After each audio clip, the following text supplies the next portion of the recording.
자유로 육체의 기회를. 오늘 말씀에 보면 자유를 위하여 부르심을 입었으나 그러나 그 자유로 육체의 기회를 삼지 말고. 자유를 잘 못 쓰는 거에 대해서 주시는 말씀입니다. 자유는 프리덤도 있고 리버티도 있다. 프리덤은 성경이 말하는 영적 자유를 얘기하는 거고, 리버티는 세상이 말하는 세상 자유를 얘기합니다. 영어 단어로도 구별되고 헬라어로도 다르게 구별됩니다. 헬라어는 참 이렇게 어떤 뜻을 정확하게 하는데 잘 이렇게 쓸 수 있는 그런 단어적 특징을 갖고 있습니다. 신약 성경이 헬라어로 기록되어 있는데 그거는 헬라 시대였으니까, 그리고 그때는 헬라어가 아주 대세였으니까 그 외에 다른 언어들이 있었는데 어쨌든 헬라어가 대세였기 때문에 신약 성경이 헬라어로 기록이 됐다는 겁니다. 구약 성경은 시브리어로 기록이 되어 있습니다. 그러니까 우리가 보는 거는 다 한국어로 된 성경을 읽고 있지만 구약 성경은 시브리어로, 신약 성경은 헬라어로.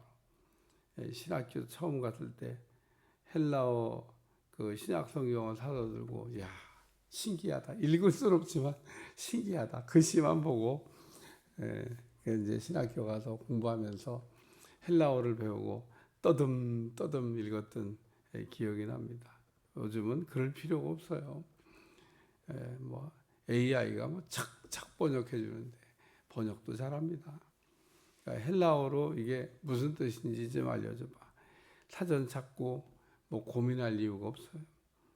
그러니까 시대가 빨리 가니까 일단 성경을 위해서 좀 언어학적으로 잘 연구하려고 하는 사람들은 좋은 시절을 보내고 있습니다. 옛날 같이 그냥 그런 사전 하나 없어서 옛날 분들이 참 위대하긴 해요. 아무것도 자료, 주석도 없고 딱 한 권 성경책 하나만 가지고 목회를 해야 돼. 옛날 우리나라 초기 목사님들. 근데 그렇게 설교를 잘하셨어요. 얼마나 기도를 많이 하고 얼마나 성경을 읽었으면. 옛날에는 성경 백독 이런 거 잘하는데 이제 백독 잘하면 안 돼요. 왜냐하면 성경이 누르면 다 자세하게 설명이 되는데요. 얼마나 참. 근데 우리가 안다고 해서 안다고 하는 거, 믿는다고 하는 거는 내용이 조금 다른 겁니다. 또 안다고 해서 또 다 쓸 수 있냐? 그것도 아닌 겁니다. 오늘 우리가 굉장히 좋은 시대를 살고 있지만 어쩌면 이런 좋은 시대에 우리가 더 신앙적으로 혼란을 겪을 수 있다는 것. 오늘 사도 바울이 갈라디아 교인들에게 자유와 율법에 대한 이야기를 지금 설명하고 있는 말씀입니다. 자유를 얻었는데 자유를 뭔지를 모르니까, 자유가 뭔지를 모르니까 그냥 자유라고 하는 거를 마음대로 해도 되는 것처럼 방종하는 일에 자유를 쓰면서 자유야 이제 그러고 외치는 사람들에 대한 경계입니다. 우리나라도 그랬대요. 우리나라도 일제에 그냥 지배를 받다가 우리가 해방을 맞이하니까 남이 집 유리창 가서 그냥 확 돌 던져 깨뜨리고, 어떤 놈이야 그러니까 자유야 그러고 몰라서 그랬던 시절이 있다고 하더라고요. 그게 자유입니까? 방종이지. 오늘 자유와 우리가 방종을 구별해야 되는데 이렇게 얘기를 해도 뭐가 자유인지, 또 우리가 이 자유를 얼마나 소중한 거로 이게 생각을 해야 되는지, 자유에 대한 거를 이렇게 우리가 아는 듯하면서 모르고 만끽하지 못하고 있다 그런 얘기입니다. 자유에 관한 아주 중요한 말씀은 진리를 알지니 진리가 너희를 자유케 하리라. 신학교 교정 가면 한 번쯤 볼 수 있는 문구기입니다. 뭐 도를 이렇게 해놓고 막 진리를 알지니 진리가 자유케 하지. 아주 그게 아주 굉장히 좋은 말씀이니까. 그래서 우리가 예수님을 제대로 알면은 예수님 안에서 참 자유, 우리가 자유 앞에서 참 자유, 진짜 자유를 우리가 맛볼 수 있다. 그래서 갈라디아 교인들이 어떻게 이 참 자유, 예수님 안에 있는 자유를 얻게 됐냐? 예수님을 믿음으로. 그러니까 오늘 우리가 이 참 자유라고 하는 이 프리덤이라고 하는 이 자유는 예수님을 믿음으로 우리가 얻는 거지, 뭐 율법을 지킴으로 참 자유를 얻는 게 아니다. 그럽니다. 그래서 성경이 말하고 있는 참 자유, 예수님을 믿음으로 예수님 안에서 우리가 자유를 누릴 수가 있다. 근데 이 갈라디아 교인들이 그 자유를 얻고 자유를 여기 육체의 지혜로, 율법을 지키는 일에 자유를 쓴다, 그런 얘기입니다. 율법의 종이 되어 가지고 율법을 지키는 걸 마치 무슨 자유를 이렇게 누리는 것처럼 율법의 종된 사람들을 이렇게 얘기하면서 자유를 육체의 기회로 삼지 말고, 육체의 기회로 삼다는 얘기는 자랑하는 일을 이제 하는 겁니다. 자랑하는 일. 율법을 지킨 사람은 반드시 자랑하게 돼 있어요. 왜냐하면 자기가 했잖아요. 자기가. 예수님이 하셨어야 되는데 예수님이 하셨다는 얘기가 안 나오죠. 내가 했는데 뭐 율법을 내가 지켰지 뭐 예수님이 지켰습니까? 예수님이 지킨 건 예수님이 지킨 거고, 내가 율법을 지켜서 의인이 됐다. 그래서 자기의, 자기 자랑, 자기 공로. 그래서 율법으로 간 사람들은 이 세 가지가 반드시 나온다는 겁니다. 그러니까 오늘도 우리가 믿음 생활하면서 우리가 자랑하면 안 돼요, 자랑하지 마세요 라고 하는 얘기는, 은혜를 알았으면 그 은혜에 감격하고 살아야지. 뭔 자기의가 나와요, 내가 뭘 했다고. 은혜 받은 거를 은혜를 쏟고 있는 거죠. 오늘 우리가 늘 기억해야 될 게, 예수님의 십자가의 대속의 은혜로 내가 참 자유를 얻었다. 그러니까 뭐 자랑할 게 없다, 그런 얘기죠.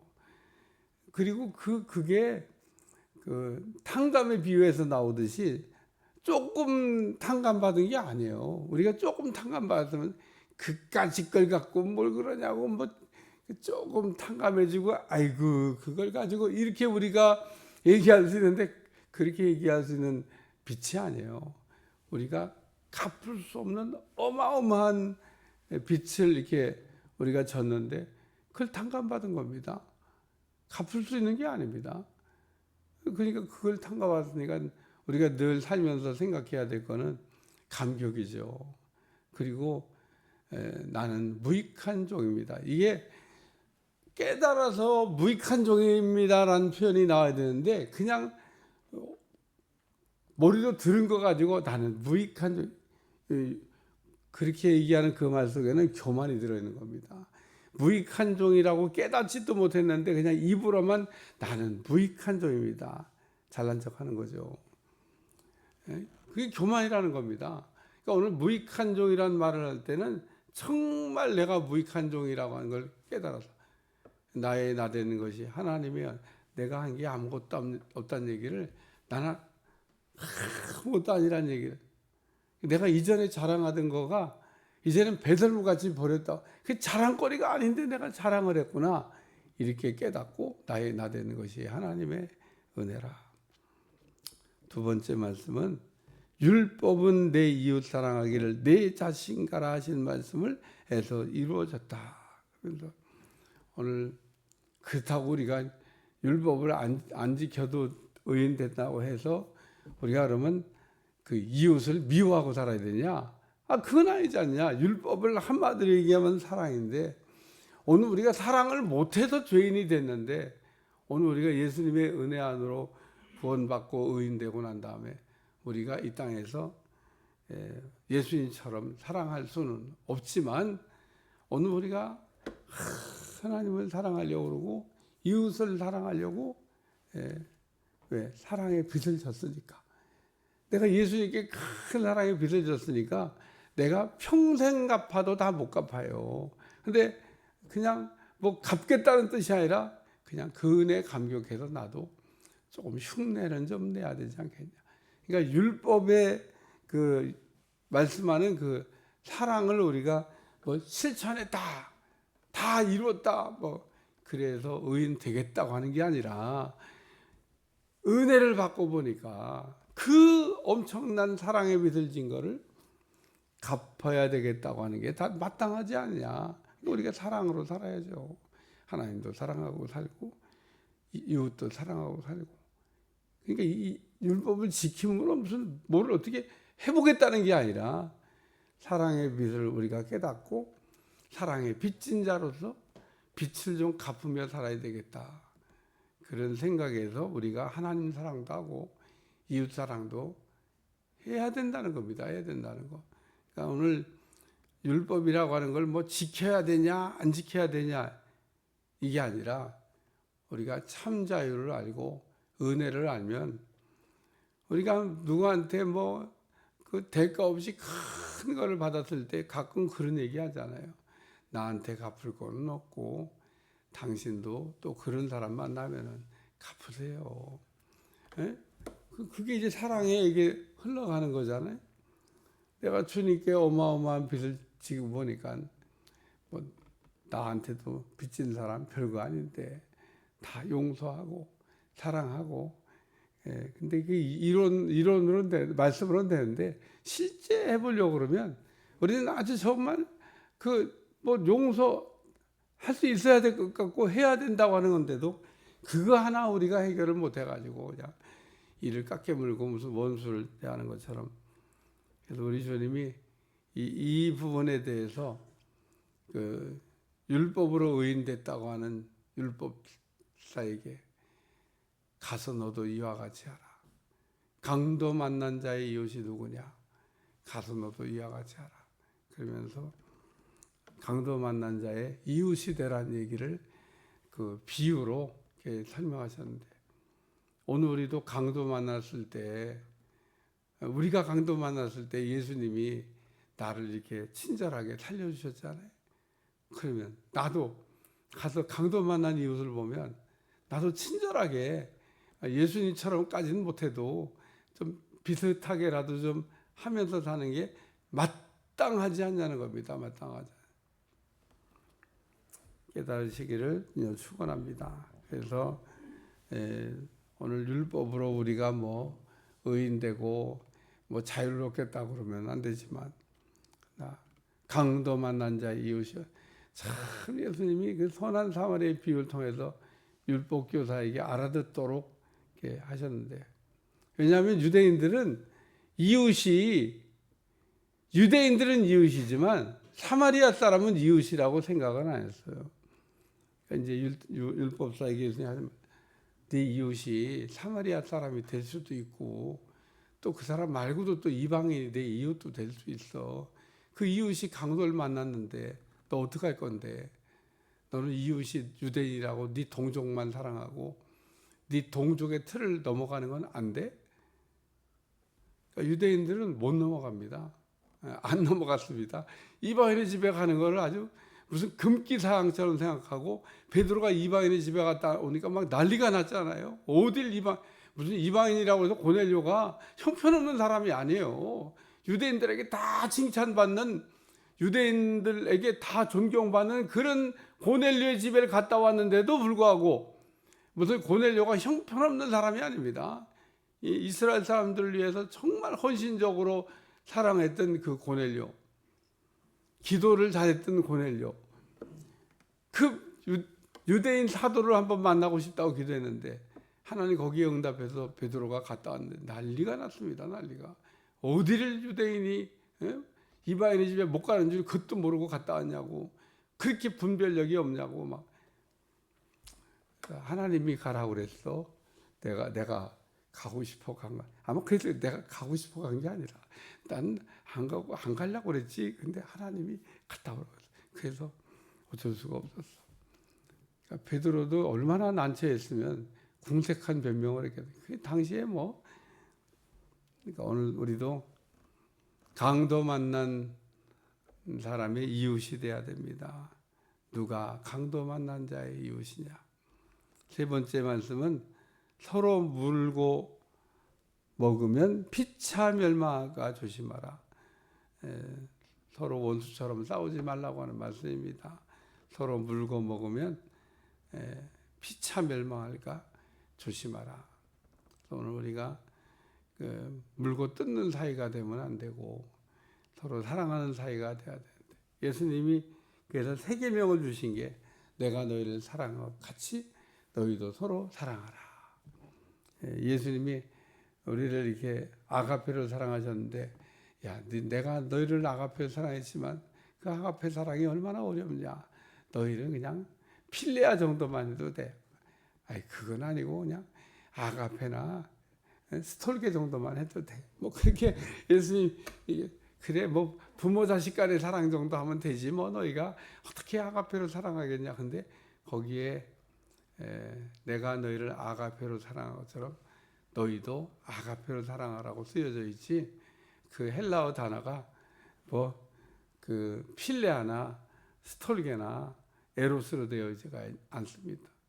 예수님이 그 베드로에게 나타나서 네가 날 사랑하냐 이렇게 물어보는데, 베드로가 계속 예수님이 아가페로 사랑하냐고 물어보는데 베드로가 뭐라고 답변하냐면 필레아로 사랑하겠다고 대답.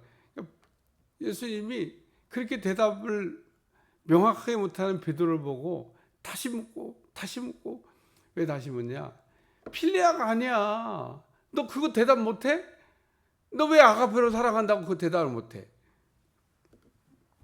베드로가 왜 그걸 못하고 몰라서 무식해서 아가페라는 단어를 몰라가지고 예수님이 아가페로 사랑하냐고 묻는데 필레아로 사랑하는 대답한 게 아니라 과거의 전력이 아가페로 사랑한 줄 알고 했는데 넘어졌거든요.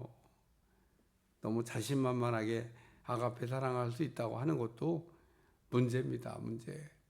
우리가 아가페 사랑이라고 하라고 하지만 아가페 사랑을 하기 위해서는 하나님 앞에 아가페 사랑을 할 수 있도록 힘을 달라고 기도해야 우리가 능히 그 일을 해낼 수 있지 않을까 이런 생각이 듭니다. 아가페 사랑은 우리가 그냥 성경 구절 외우고 내가 너희를 아가페로 사랑했으니까 너희도 아가페로 사랑해라, 그거 외워가지고 아가페 사랑이 되는 게 아닙니다. 아가페 사랑을 위해서는 하나님이 그 아가페 사랑을 할 수 있도록 힘을 주셔야 돼요. 성경을 읽다 보면 순교자들이 나옵니다. 순교자. 이 순교자를 우리가 다른 말로 표현하면 아가페 사랑의 실천자라. 아가페 사랑의 최종적인 승리자라. 더 이상의 사랑은 없어요. 여러분 순교할 수 있습니까? 저도 그 얘기를 물어보면 글쎄 돼봐야 알 것 같아요. 돼봐야 저 상황이 딱 그 상황이 돼서 너 순교할 수 있어. 근데 오늘 우리가 신앙의 정점이 순교자라는 겁니다. 그래서 성경은 순교자의 신앙을 굉장히 높이 평가하고 있습니다. 우리가 아가페 사랑을 배우고 아가페 사랑의 정점까지 가서 마지막에 그 받침표를 혹 순교자로 찍을 수 있다 그러면 그 사람은 아가페 사랑을 배우고 아가페 사랑을 제대로 한 거죠. 주님을 사랑하니까 그렇게 순교했지. 주님을 사랑하지 않으면 아가페 사랑이 말로는 되고 이론적으로는 되는데 실제 상황이 딱 부딪혔을 때, 그래서 성경에 나오는 폴리캅 같은 경우 장작 더미에서 불에 타서 이제 곧 죽어야 되는데 집행관이 아주 달콤한 얘기를 해. 크게 얘기할 것도 없고 그냥 지금 물으러 간 사람한테 조그맣게 예수님 모른다고 한마디만 하시면 노후를 편안하게 지낼 수 있도록, 그 뜨거운 불에 타서 죽지 않을 수 있도록 그 나이에 그런 끔찍한 형을 받으셔야 되겠습니까? 아마 폴리캅이 훌륭한 거를 알아서 그랬던 것 같아요. 뭐 죽여서 근데 놀라운 사실은 순교 시대의 사람들은 죽이는 게 능사가 아니고 배교시키는 게 1번입니다. 그게 그렇게 하면 목적 달성을 한 거잖아요. 그러니까 죽이는 건 능사가 아니에요. 죽이는 건 쉬워. 잔인하게 죽이든 뭐 어렵게 죽이든. 근데 배교를 안 하는 겁니다. 일본 사람들이 그리스도인들을 죽일 때 바다에다가 딱 나무떼기 박아놓고 거기다가 딱 묶어놓는 거예요. 물이 점점 들어옵니다. 계속 이렇게 얼마나 물이 계속 이게 올 때 얼마나 공포를 느낄까? 그럼 뒤에서 또 유혹을 하는 겁니다. 지금이라도 예수님 모른다고 해. 풀어줄게. 안 죽을 수 있어. 그러면서 그 옆에서 계속 그러는 겁니다. 배를 갖다 놓고 지금이라도 안 믿는다고만 해. 그러면 풀어주고 살려줄게. 근데 살고 싶어서 그냥 그래 나 몰라 그러고 나온 사람도 있을 거고 아마 그냥 바닷물에 잠겨서 순교한 사람들도 있을 건데 참 쉽지 않은 일입니다. 오늘 여기 만일 서로 물고 먹으면 피차 멸망할까 조심하라. 내가 너희를 아가페로 사랑했으니까 너희도 아가페 사랑을 배워서 아가페로 사랑해라. 근데 쉬운 일은 아니에요. 그래도 오늘 우리에게 자유를 육체의 기회로 자유를 줬는데 그냥 자유를 가지고 막 그냥 써도 되는 것처럼 막 쓰면 안 된다 그런 얘기입니다. 오늘 영적인 자유든 육적인 자유든 자유는 다 귀한 겁니다. 우리는 절대로 자유를 뺏기면 안 됩니다. 마귀한테 한 번 뺏겼으면 되지 두 번 뺏기면 되겠어요. 기도하겠습니다. 하나님 오늘도 우리에게 자유를 주셨는데 참 자유를 우리가 누리며 살게 하여 주옵소서. 예수님의 이름으로 간절히 기도하옵나이다. 아멘.